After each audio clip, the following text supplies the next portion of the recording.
तो इस केस में हमें कहा गया है name the type of triangle formed by the points A S D. तो क्योंकि मुझे बताया गया है कि क्वेश्चन में मेंशन किया हुआ था कि they are sitting at equal distance from each other, therefore triangle A S D is equilateral. इसमें रीजन लिखो चाहे ना लिखो, बिकॉज इक्वल डिस्टेंस मेंशन किया हुआ है, तो यहां पर हमारे पास ये इक्विलेटरल ट्रायंगल बन गया। The second question it says AO ratio OP is equal to 2:1, find length of AP. अब ये जो क्वेश्चन है ना, ये हमें आपको लंबे वाले मेथड से करवाया हुआ है। मैंने आपको कहा था कि एपी एक तो स्ट्रेट लाइन होगा बिकॉज ट्रायंगल इक्विलेटरल है। ठीक है। उसने आपको एओ रेशियो ओपी 2:1 दे दिया, और एओ की लेंथ कितनी दे दी? 20 मीटर्स। तो बता सकते हो ओपी की लेंथ कितनी होगी अब? एओ रेशो ओपी 2:1 है। एओ की लेंथ कितनी दी है? 20। ओपी की लेंथ कितनी होगी? 10 हो जाएगी। तो व्हाट अबाउट एपी? एपी की लेंथ कितनी आ जाएगी? ओपी आपने कितनी निकाली है? 10। एओ कितनी दी है? तो it will be 30 metres. AP की length will be 30 metres. Clear हो गया? अदर वे अराउंड ये परपेंडिकुलर है, we take this edge side को एक्स लिया, ये एसपी x/2 आता है, राइट। एपी की वैल्यू निकालते हो, बी टेक। अगर इसको स्टैंडर्ड वे से सॉल्व करने का मेथड मैं लगाऊंगी, तो मैं पहले ट्रायंगल ए एस पी लूंगी, उसमें I will find the length of AP.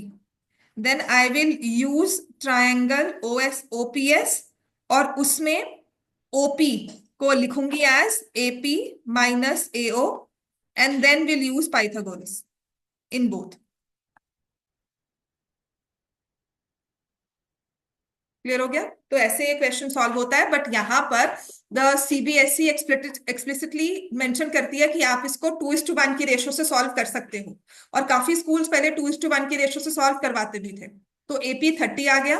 अब इसका थर्ड क्वेश्चन आंसर करना ना बहुत ही आसान हो जाता है कि इसे यूज करके find the length of as. ठीक है। तो अगर हम एएस की लेंथ निकालना चाहते हैं ना, तो मैंने अब निकाल लिया है कि एपी इज 30 मीटर्स।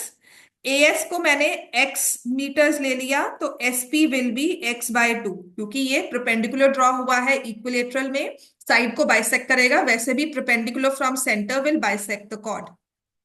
तो अब मैं ट्रायंगल ले लूंगी, एएसपी ले लेते हैं ट्रायंगल। ठीक है, क्योंकि एएस की वैल्यू निकालनी है। ट्रायंगल एएसपी, तो AS square is equal to AP square plus SP square. AS को हमने लिखा एक्स का स्क्वायर, एपी आपने अभी निकाला 30 स्क्वायर, एसपी इज x/2 का होल स्क्वायर। सॉल्व करोगे एक्स स्क्वायर, इस एक्स स्क्वायर की टर्म को I bring here, x² by 4 equals to 900। तो इसको सॉल्व करोगे, 3x² by 4 इक्वल्स टू 900, तो ये 300 हो गया। एक्स स्क्वायर की वैल्यू 4 × 300, अगर एक्स की वैल्यू निकालोगे तो आ जाएगा इस पूरे को स्क्वायर रूट लेने के बाद 2 × 10√3। ठीक है।